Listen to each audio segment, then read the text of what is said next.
And welcome back to part 17. Okay, we had a bit of a technical difficulty on that last one, on just a second ago. Basically, I'd been working on this and it wasn't recording. So what I've done, you didn't miss much. What I've done is I've taken burnt umber and I started to define all the edges on this, this area right in here. What that burnt umber does is it's a burnt umber in black, and it's affectionately around here known as blumber. So what it does is it gives me the ability to come in here and cut in all these edges and really kind of sharpen them up. And that way when I go to airbrush the darker colors on this, to kind of fill in the other areas, I've got that sharp edge there. So I've now got the best of both worlds. I'll be able to blend really cleanly, but where I need a sharp edge, it's already in there. I don't have to rely on using a mask or get in real tight with the airbrush and hope that it's really clean and straight. So the paintbrush does that for me. So I use the burnt umber black mix for that, but also what I do is that gives me a really dark brown. It's not as black as it can be, not as super dark as it can be, like with the black. So that gives me that one last punch that I can put in, like the darkest darks. And that subtlety is really what makes this look three-dimensional when you look at it. If I just did all of this in black, it would read fine. It would look good. It would look a lot like the photocopy here, because that's all this is. The photocopy is black and white. But there's a flatness to this photocopy. When you see the actual painting with those subtle variations in darks in this area, for instance, right in here, is going to be like you could stick your hand in there. It'll feel like it's deep because of that extra little punch of the black. So that's why I use this burnt umber. I'm using the burnt umber because we're basically dealing with rusty metal here. It works the same no matter what color I'm using. So if this is like a deep blue thing that I'm painting, the dark cut-in color here will be a really dark blue, not a black. And then when I use that black, same thing. It just really punches in. So that's where we're at. So again, you didn't miss much while I was talking. I look over at the recorder, and it's not recording, and I'm like, oh, okay, good. And I had great stories. You guys missed all the really good stories, which you really didn't, but that's okay too. I'm sure I'll come up with other really good stories. So the other thing that I have to kind of start thinking about as I'm working on this is that final pitted texture. That's really done with a lighter color, so I'll get that after I get some of the shading done, because I got to get that done. Because if I put the texture in, well, maybe I'll put a little bit of texture in because I do want it to blend out. I don't want the texture to sit on top of everything. I do want it to fall away with the shading. So I will introduce a little bit of that texture too. That's going to come up next before I jump to the airbrush. So again, I'm just setting any corners that I can set. I'm kind of bouncing back and forth between the photocopy here, which is 1-to-1 obviously, and I have the digital reference right here, but I have that really zoomed in. So there it is. Here it is right there. Where is it? There it is. So I can really, if I see something that I'm not quite sure of what I'm looking at, I can zoom right in, which is nice. The trap for me there is, though, if I can see more stuff, I tend to put more stuff in. And that's not good. Because if I load this up with all the detail I can see when I zoom in with the digital reference, again, it'll flatten it out because I'm adding stuff that you can't see normally, like here. So that's why I always have the two together. I have the reference photo and then the digital as well. All right, I think that's getting there. That's getting there. Yeah. So just running around again, like I said, just setting all the edges, anything I can, because I know I'm going to back this up with a bunch of airbrushing. But anywhere that I can grab an edge just to kind of clean it up is what I'm looking for here. And you'll see as it gets tighter and tighter, you know, it's the process repeated over and over again, just finer and finer scale. So so by the end of it, you've wrestled it down to, you know, the finest of details, and that's the goal with this one. And I've said it before, you know, this is a full-on painting. This is it. This is everything I got. It's so funny to bounce back and forth between like the fast paintings, those 543s, the sketchy paintings, and then to slow down and do this one. It's like seriously the brakes are like jammed on and smoking, because you know, you try to really just relax and don't worry about getting it done. Just worry about getting it right. This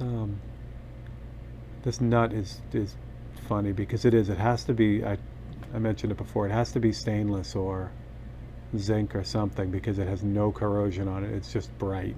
I'm almost thinking about rusting it out, but we'll see.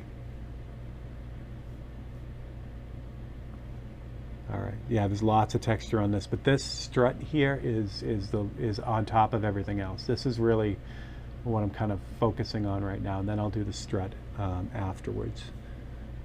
All right, so that texture now, let's put some of that in here, because that will get kind of absorbed with some of the shading too, so I really want to make sure that gets in. So what I'm going to use for that is just a little bit of white, and then Createx has just their standard brown. It's a kind of a chocolatey colored brown, so I'm going to use that and mix up. It actually looks very much, I'll show you on the brush, it looks like a flesh tone, and that's kind of what I'm going to use for this pitting. There's a little bit of yellow in this area too. For whatever reason, this metal is different than this metal up here, so I'm going to introduce some of that yellow as well. So I just want to kind of add a little bit of texture to that. This is fairly dry on the brush, and that's kind of what I want. I don't want it, you know, to blob off. I just want to kind of add a little bit of whatever that pitting is going on there. So this is kind of a three-stage process with this texture here. First is this tan color. It's actually all over this stuff. Then is the yellow ochre, and then I'll finish with that burnt umber again. Zip out here on the reference. It's everywhere. That's kind of blue down there. Okay. Yeah, that's a good start right there. So the yellow ochre is next, and it's the same thing. It's yellow ochre, but I mix it with white, because the yellow ochre itself, where did it go? There it is. So this detail yellow ochre is extremely transparent. If I just mix this, reduce it, and put it on here, it'll act like a tint, and that's not what I want. I want it to kind of stand up. I mean, it's perfectly fine as a tint. That's, you know, what the beauty of it. In fact, I may use a little bit down here as a tint first, because it is a little bit more yellow down there for some reason. I think it's just the lighting.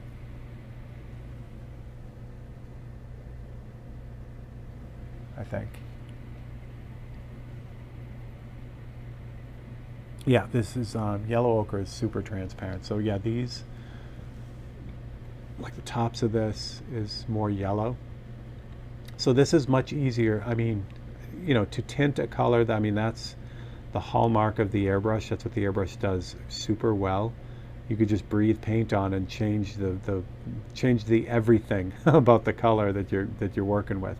You can change its value, you can change its hue, because it's so subtle the way that the airbrush puts it down, and it puts it down so transparently. So really what I'm doing here is really what the airbrush should be doing, but this is in such a tight area that the paintbrush is going to work well for this. So that yellow is really on the tops of this stuff for whatever reason. I don't even know if I'm going to add the white to the mix up here. I think I'm just going to use the yellow ochre the way it is. There is some, like on this bolt, there seems to be some weird oxidation that is brighter yellow, so I am going to add a little bit of white to get those spots, but for the most part it's not going to, it's just going to be what it's going to be. Like on this bolt there's a brighter yellow blob, and the same thing on here. It definitely looks like some sort of weird oxidation. It's just too thin. A little bit more white in this. A little bit more punch. This wet palette is great. I have a wet palette from Redgrass Games, which has been fantastic. What's really nice is when the white, Createx white, sits on the wet palette just long enough to start to dry up. It gets a little bit thicker. It works so great with the brush when it's like that. It's difficult. I mean, when it comes out of the bottle, it's fairly thin for paint brushing. It's thick for airbrushing, but it's fairly thin for paint brushing. So when it starts to set up, there's a sweet spot where it really like just brushes perfectly. So I'm not gonna lie, yeah, I sometimes leave my wet palette open all night so that it gets to that point, because it's the perfect dehydration. You know, it's not like you leave it on the palette, just a regular palette, and then, you know, just wait for it, because it dries so quickly. Even on the palette, it's dry in 10 minutes. A drop of paint on just a regular palette will be rock hard in 10 minutes. So with the wet palette, it slows that way down. So that's really fun. All right, so a few of those. That's looking pretty good. The end of this, whatever this is, just kind of sticking out, is a lot brighter and sharper than I have it. So I'm gonna put that in as well. And again, everything on this bike is pitted and oxidized and just great texture. There we go. I'm gonna tone that down a little bit, but it's looking good. Looking good. I'm gonna add a little bit more. What do I want to do here? Just kind of looking at the details of this bolt here. I think it's the hub right here. It's hard to tell the way it's lined up. So if I have a hard time really, like even with the digital reference, seeing what's going on in there, then I back off and say, okay, this is what you can really see. So concentrate on that. Don't try to figure everything out, because it's going to go sideways. Like I said, if I try to figure everything out and then put all those invisible details in and now they're visible, it's just going to flatten everything out. It's going to just bring everything to the surface, and that's not what we want to do. All right, so let's grab airbrush here.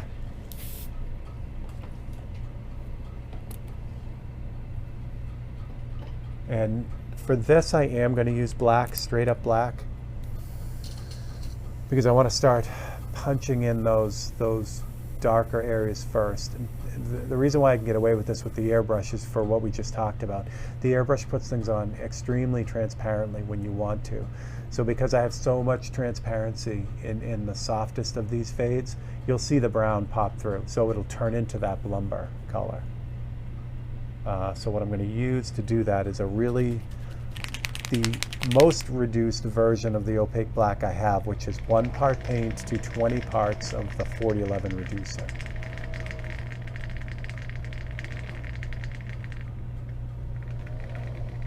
And you hear the vortex mixer gleefully mixing up my bottle of paint in the background. All right.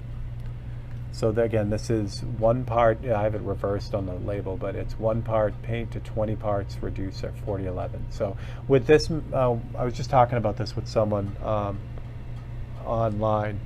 The opaque colors, I don't generally add 4050 to. The 4050 is the gloss clear that acts as a transparent carrier for a lot of other paints. Like I'll add it to the Wicked colors, but generally I don't have to add it to the black and white. Sometimes I do, though. If I'm dealing with something really, really like detail oriented, I need to like smooth out, especially white, which is a difficult color to spray. I will add a little bit of 4050 to that too. Not to strengthen it, well, sort of to strengthen it too, but mostly to smooth it out. So in this instance, it's not. It's just opaque black. And for this, I'm going to use the Micron B. So what I'm going to do is I'm going to start as soon as I get this paintbrush to not, or airbrush to not spray by itself. Oh, that's why. Okay, maybe I'm not going to use this brush. It's got some junk in the nozzle, so it's spraying by itself. Let's see if I can clear this real quick. So the way I do that hopefully this won't, I've got to be careful near the painting with this, because what you do is you draw the needle back a little bit, so I've got the back of the airbrush off like that. Actually, I'll back this up because it's easier than messing with this. So you back you take off the handle, loosen the chuck, and then what I do is I back it off and then spin it a few times. And I knew something was stuck in it because when I started to spin it, I couldn't. It was like glued in place. And that glue is the residual paint left from yesterday. It doesn't take much. Like I cleaned it out. There was water in here that I leave overnight to keep things rolling, but there was just a little bit of something in there. And then so you spin it a few times, and that usually dislodges whatever is causing the problem. So we'll try it out here, and yeah, so now when I press down, I don't get paint. Before, when I did that, there was a chunk of paint holding that needle back, and that was causing it not to spray. So now we're good. Yep, we're good. Okay, so wherever I did the paintbrush, that's kind of where I'm going to start. So like this area out back here, I'm going to start just off of that line, and then I'm just going to kind of sneak up to the paintbrush line. And then do the same thing all around, like where this bolt is here. Same thing, so I start spraying just like a 64th of an inch away from that line. And then as the paint starts coming out, and I get a feel for how it's coming out and where it's coming out, then I can kind of back up, you know, I can move right against the paintbrush line. I don't want to aim for the paintbrush line to start, especially on this because it's so tight in there. I want to give myself a chance to get the airbrush rolling first, and then I kind of creep up on doing the detail. All right, so for the top of this guy here, now I can start adding that really soft shading. And you'll see what I mean. Like this, if I go really lightly, if I put real light coats on, that's super transparent. You can still see all the texture through it. So it gives me that burnt umber black. So this is nice. I can do both, you know, the deepest darks with this, and I can add a little bit of that burnt umber. Like for here on this lower side of this bolt, it's the same thing. This has a really nice kind of, it starts to darken as the side kind of rolls away from the light. So I can fade that down and give it that nice kind of turn to it. Same thing on whatever this, I think, like I said, I think this is the actual hub right here, but I can't pick out all of it. So I'm gonna just, again, I'm gonna kind of do what I can do, what I can see. Does have a nice core shadow on it right in the middle, and then it's got just the faintest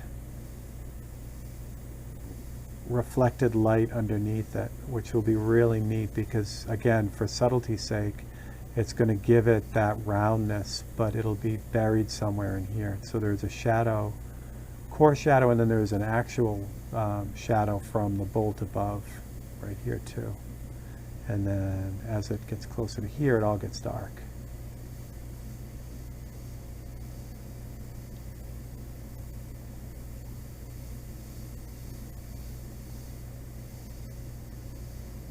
So again, you know, we talk about over reduction all the time. You know, I severely over reduce this paint. Like the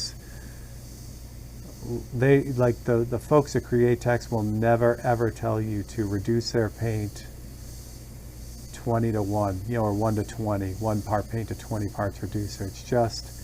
It's beyond the breaking point of the paint's ability to stick. But again, the way I get away with it is that I'm using that super reduced paint on top of other paint. Essentially what I'm doing is I'm staining the paint that's already on there, and that will allow it to stick. Like if I scratch this off, I won't scratch off the layer I'm putting on right now. If I dig down, I'll have to scratch off everything to get it off. So that's how I get away with it. I couldn't, for instance, if I had an RC body or something, you know, like a radio-controlled car body, plastic body, if I paint that with 1 to 20 mix, you could literally like take your hand and rub it off. It won't stick at all. So again, it's knowing why you can't do something before you break the rules. Once you know why you can't do it, then you can compensate for that, and that's exactly what's kind of going on here.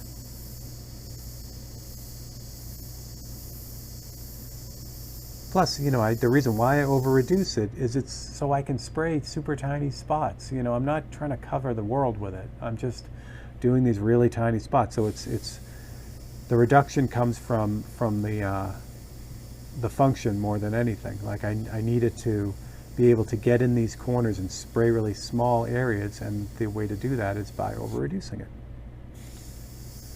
But hopefully you're getting the idea. So like I'm just, same thing, I'm just kind of going up against those paintbrush strokes, and what that does is it smooths them out too. Like if the paintbrush was dry and gave kind of a unusually unsmooth line, the airbrush will smooth that out if it's an edge like this. And you see how it's like kind of now pushing back, and kind of that little shadow under there to kind of round that over. It just works so well. Like I don't know, like I would have to relearn how to paint, you know what I mean? Like I would love to eventually get back into oil painting, because I think that's going to be the closest thing to what I'm doing as far as the blends and things like that you can get. But I would have to relearn how to do all of that to get the same effects that I'm getting now. And I know you can. Like I said, I've seen oil paintings that the blends are flawless because of the glazing and all that. But it's an entirely different technique. Come back to me. There we go. Lovely.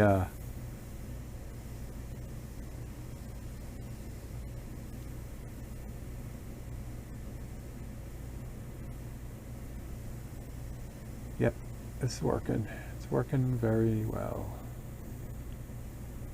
Oh, you know what I didn't do? I didn't put the dark details in the texture, which is okay, because they'll blend in as I just drop those in after. They'll just blend in. It's not like if I miss the light texture. If I have to put the light texture in, now you can see. So if I had to put the light texture in where that shading is, I'd have to avoid it entirely. If I put any of the light texture on that shading, it's going to pop out. It's going to glow, essentially. So, so what I would have to do, say I forgot the light texture there, and I have to put it in now. What I would do is I would put in all the light texture and then repeat this step right here, so that I could reshade over it. The black doesn't matter, because the black won't stand on top like the white or the light texture will. The black will just kind of blend in, so I don't have to worry about that. And this brush is working so well, I'm tempted to like put the texture in with the airbrush, but it would have a different look. It would be a little bit softer and not really what we're going for here. This little bit right down in here that I'm just painting above, this little light area here, that's actually got a lot of yellow in it. It's another one of those weird, whatever the metallic oxidation is going on there. It's more yellow. It's not paint, it's definitely raw metal, but it's yellowish. I need a metallurgist to help me out.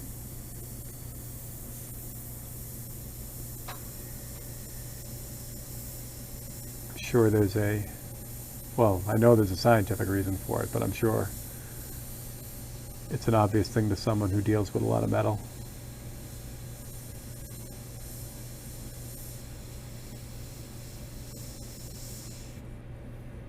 Yeah, it's coming together really well. What's going on the top of this? Oh, it's dark behind this thing. That's, you know, the cues are like those paintbrush lines. Like if I see just a random paintbrush line in the middle of everything, I'm like, okay, I saw something originally, like this little, whatever this is. So behind it is really dark. So I saw the paintbrush line and I'm like, oh, there must be something there, and there was. So it acts as a nice cue too. So my painting style has changed a lot. I used to figure all this out beforehand. Like I would do the drawing on the surface exactly with every detail that the painting will have. So it was just this intensely clean, it looked like a coloring book on crack. I mean, it was crazy. So now what I do is I save the step by doing that with the paint, essentially. So all the figuring out that I'm doing before with the pencil to put it down on the surface. I do that now just with the paint. And it works out well because you skip that whole step. I mean, it would take me hours to get a image transferred onto the board because it was a whole other piece of art, really. I could have just left it as a contour drawing. So I'm happy about that. I really, while I enjoyed doing that step that way, I don't know. It took so long. I just love digging into the paint more than, doing all the prep drawing and stuff like that. Which is why the photocopies have been a joy too. Just helps put things in the right spot generally, so that then I can go and do all the drawing on it. I can get everything to look the way it should. Excellent, excellent, excellent. Yeah, I'm really happy. So I'm going to grab a little bit of the yellow since I'm in this area. And I think I've talked about this with the Chevelle painting too. Like if I see something like that area that needs to be tinted and those dark details that I missed, I want to get those now, because if I move on and say, oh, I'll grab that later when I have that paint in the brush or whatever, I'm inevitably going to forget something. Something's going to happen. So if I stop everything and take the time to take care of that now, then I simply don't have to worry about it later, and that's what we want. All right, so the dark details. So the dark details again are just that lumber color, that black and burnt umber. And it's the same thing. It's so easy to overdo this, really is. Make sure, again, I want a semi-dry brush here. If not, that happens. The paint will just kind of do what it's supposed to do. It flows off the brush in a nice little dot, and I don't want that. I want it to be kind of a dry, rough, kind of crumbly, and now it's getting there. I can tell the paint is drying. So now it's more of a dry brush. And it happens that fast, it sets up in the brush that fast. So there we go. That's much better. Now that it's dried a little bit, I can just kind of aggressively go in and tap all this texture and anything I missed, like that. And that's looking good. That's looking really good. All right, so the next thing to do is I'm going to have to start dealing with the spokes, because I've got the rest of the hub here, and that's where the spokes tie in. So I'm going to have to start dealing with that. I've got the blue already in there. It is definitely a cool steel grayish blue.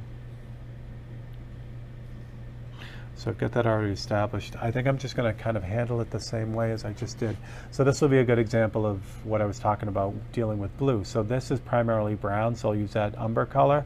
When I do the same thing for the top of this hub where the spokes are, where it's more of a steel blue color, I'll use a dark blue to cut in all these details, and then that way I still have room to go with black if I need to.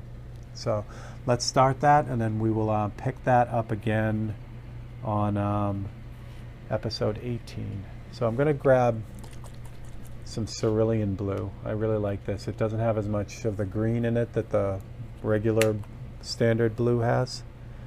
This is more of it has more violet tones to it, and it mixes out to a better steel blue. The regular blue tends to mix out to a tropical blue, like a tropical sky type blue. This actually this is totally dried in the top of the bottle, so I'll just grab a little bit of the palette. Okay.